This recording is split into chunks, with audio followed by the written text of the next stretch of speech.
अस्सलाम वालेकुम, सत श्री अकाल, नमस्कार दोस्तों, स्वागत है आप लोगों का यूएई के नंबर 1 हिंदी समाचार चैनल यूएई समाचार में। अगर आपने चैनल सब्सक्राइब नहीं किया है तो चैनल जरूर सब्सक्राइब करें, घंटी जरूर बजाएं, जिससे आप तक पहुंचे यूएई के सारे मुख्य समाचार सबसे विस्तार में। भारत में रह रहे अप्रवासी भारतीय जिनके पास में यूएई के रेसिडेंट वीजाज हैं, अब यूएई के अलग अलग फ्लाइट्स के ऊपर भी भारत से यूएई लौट चुकेंगे। ये जानकारी दी है डॉक्टर अमन पुरी ने, जो कि कौंसल जनरल ऑफ इंडिया हैं दुबई में मौजूद। इसके बारे में विस्तार से जानकारी देते हुए उन्होंने कहा कि अब तक 57 से भी ज्यादा यूएई कैरियर्स यानी यूएई की फ्लाइट्स जो हैं Emirates Airlines, Etihad Airways, fly Dubai और एयर अरेबिया.com, इनको स्पेशल परमिशन दी गई है। जो भी चार्टर्स यहाँ से भारत जा रहे हैं वो भारत से वापसी में लौटते हुए केवल यूएई रेसिडेंट वीजा होल्डर्स अप्रवासी भारतीयों को ला सकेंगे। हालांकि इस बारे में अभी भी कंफ्यूजन बना हुआ है कि क्या विजिट वीजा होल्डर्स भी अलाउड होंगे इन फ्लाइट्स पे।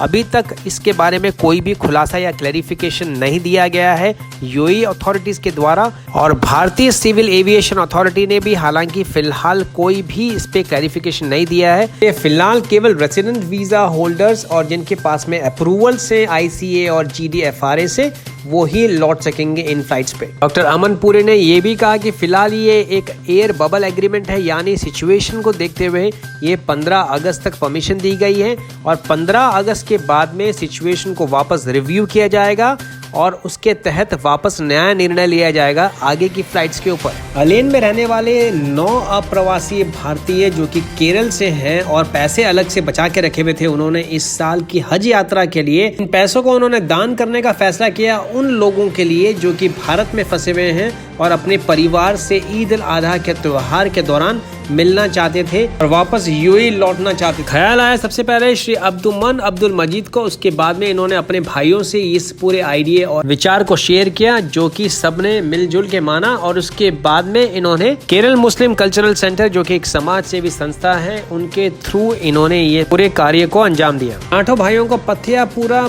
ब्रदर्स या पथियापुरा भाइयों के नाम से भी जाना जाता है और काफी लंबे समय से चैरिटी का काम कर रहे हैं। इसके पहले भी वो जरूरतमंद लोगों के लिए केरल में घर बना चुके हैं और यूएई के अलावा इन्होंने ओमान मुसंडम में फंसे अप्रवासी भारतीयों के लिए भी टिकट की व्यवस्था की थी। संयुक्त राष्ट्र अमीरात की लीडरशिप ने ईद उल अजहा के पावन त्योहार पर सम्मानित किया होप प्रोब मार्स की मिशन टीम को आसर अल वतन अबू धाबी में। इस मौके पे शेख मोहम्मद बिन जायद अल नाहयान जो कि डेप्यूटी सुप्रीम कमांडर हैं यूएई आर्म्ड फोर्सेस के और अबू धाबी के युवराज भी हैं, और शेख मोहम्मद बिन राशिद अल मकटूम जो कि इस देश के उपराष्ट्रपति और प्रधानमंत्री भी हैं, दोनों इस फंक्शन में अन्य गणमान्य लोगों के साथ में शरीक हुए। भारतीय कौंसल जनरल श्री अमन पुरी ने कहा है कि यहाँ से भारत जाने के लिए और भारत से वापस यूएई आने के लिए पर्याप्त मात्रा में फ्लाइट सर्विसेज मौजूद हैं। कौंसल जनरल ने कंफर्म किया है कि अगस्त 1 से 15 तक तकरीबन 164 एयर इंडिया और एयर इंडिया एक्सप्रेस की फ्लाइट्स ऑपरेट की जाएंगी भारत से यूएई के लिए। फिलहाल भारत से केवल उन्हीं लोगों को आने दिए जा रहा है जिनके वीजास ऑलरेडी स्टैम्प्ड हैं पासपोर्ट पे।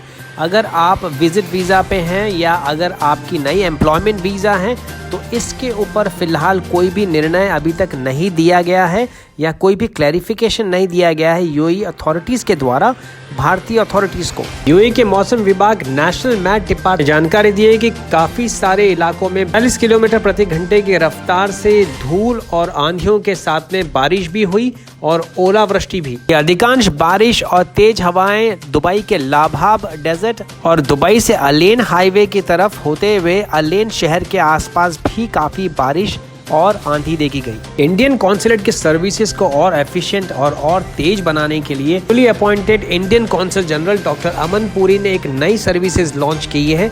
एक तरीके से हेल्पलाइन सर्विस है ये, जिसके तहत अब आपको अलग अलग सर्विसेज के लिए ईमेल भेजने की जरूरत नहीं पड़ेगी। अपनी कोई भी जानकारी के लिए आपको फॉलो अप करने के लिए जरूरत नहीं पड़ेगी। इस नई सर्विसेज के तहत आपको www.cgI.gov.in/helpline.php आपको लॉगिन करना होगा। इसका लिंक मैं आपको नीचे भी देख रहा हूँ डिस्क्रिप्शन बॉक्स में, वहाँ से भी आप इसको एक्सेस कर सकते हैं। और इस नई प्रक्रिया के थ्रू आप जैसे ही अपनी डिटेल्स डालेंगे, आप अपनी जानकारी जो भी आप चाहते हैं वो डालेंगे, आपको एक यूनिक रेफरेंस नंबर दिया जाएगा जो कि आपके लिए इजी रहेगा फ्यूचर में फॉलो अप करने के लिए। और बैक एंड पे सारी जो इन्फॉर्मेशन है ये अलग अलग सेग्रीगेट कर दी जाएगी, संबंधित डिपार्टमेंट को भेजी जाएगी कॉन्सुलेट के ऑफिसर्स के द्वारा। डॉक्टर अमन पुरी ने विश्वास जताया है कि इस नई सर्विस के लॉन्च होने से काफ़ी सारे केसेस और कोई भी फॉलो अप करने में लोगों को आसानी होगी और त्वरित कार्रवाई की जाएगी सारे फॉलो अप्स पे। डॉक्टर अमन पुरी ने नए कौंसल जनरल का भार उठाते ही काफ़ी सारे चेंजेस, काफ़ी सारे बदलाव लेके आए हैं वो सिस्टम में, और यह भी उसी दिशा में उठाया गया एक बहुत ही पॉजिटिव स्टेप है।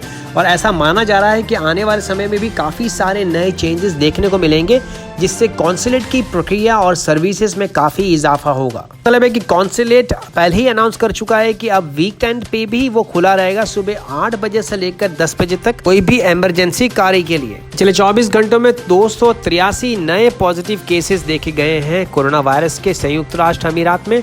वहीं दूसरी तरफ 283 नए रिकवरीज भी देखी गई है। 2 नई मृत्यु भी दर्ज की गई, जिसको मिला के अब तक मृतकों की संख्या हो गई है 351। टोटल एक्टिव केसेस हैं फिलहाल संयुक्त राष्ट्र अमीरात में 6246। आंकड़ा जारी किया शुक्रवार को ministry of health and prevention ने। उधर कुवैत ने अलाउ कर दिया सिटीजन्स और रेसिडेंट्स को ट्रैवल करने के लिए 1 अगस्त से, लेकिन इस डिसीजन के अंदर बांग्लादेश, फिलीपीन, भारत, श्रीलंका, पाकिस्तान, ईरान और नेपाल के रेसिडेंट वीजा होल्डर्स अभी फिलहाल बाहर रखे गए हैं। ये अनाउंस किया है कुवैत की कैबिनेट के द्वारा। तो इन्हें कुवैत ने अनाउंस किया था कि वो अपनी कमर्शियल फ्लाइट शुरू करने जा रही हैं, लेकिन पहले के लेवल पे पहुंचने के लिए कम से कम 1 साल का समय लग सकता है। ये थे अब तक के मुख्य समाचार। अगर आपने चैनल सब्सक्राइब नहीं किया है तो चैनल जरूर सब्सक्राइब करें, घंटी जरूर बजाएं, जिससे आप तक पहुंचे यूएई के तमाम बड़े समाचार सबसे तेज और सबसे विस्तार में। मैं विजय चौधरी लेता हूं आपसे इजाजत। मैं मिलूंगा कल नए ताजा समाचारों के साथ। तब तक रखें अपना ख्याल। सत श्री अकाल, मां सलामा, शबा खैर, नमस्कार।